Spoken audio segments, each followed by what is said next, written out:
Oh, hello, welcome to Kia Nero Diaries on the 8th of April, and it's really warm. We've had blue skies, sunshine for a long time now, and as I may have mentioned before in previous videos, the good old days are gone. And what I call the good old days is when I had an electromechanical meter, and when the solar panels were producing more power than I needed, it pushed the meter back, which meant that I didn't really care when I plugged in, because I just leave the car plugged in, typically charged to 80% once a week for running around doing the local stuff.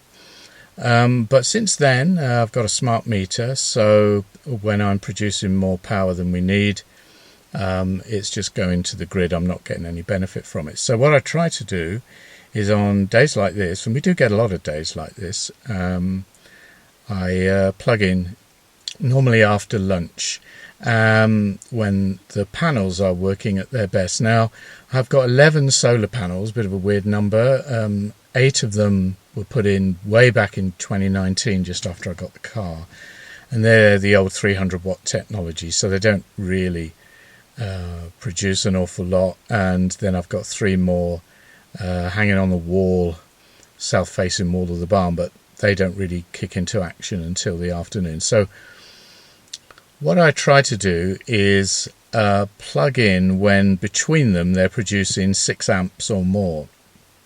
Now, on the granny cable, the car takes 2.2 kilowatts, so at 235 volts or whatever, that's around 9.5 amps. And so at least, although my solar can't provide all that the car needs, even on the granny cable, at least I know that what I am producing is going into the car. So anyway, in the future I hope to change the roof in this building. In fact, the roof is being replaced later this month. It's corrugated asbestos, and I really want to get rid of it. It's not a problem while it's on the roof, but solar installers won't work on an asbestos roof. So I'm planning to get another 5 or 6 kilowatt hour peak of panels up here, and maybe a 10 kilowatt hour battery as well. I'd love to have a car that could work both ways, so, you know, vehicle to home. I don't think we're quite there yet, and besides which, I'm very happy with this car. So anyway, there we go. Very warm weather. Just thought I'd do a quick catch up. Car's on 137,500 kilometers. Everything's just working fine. So anyway, yeah, enjoy the weather if you're getting it. Until the next time.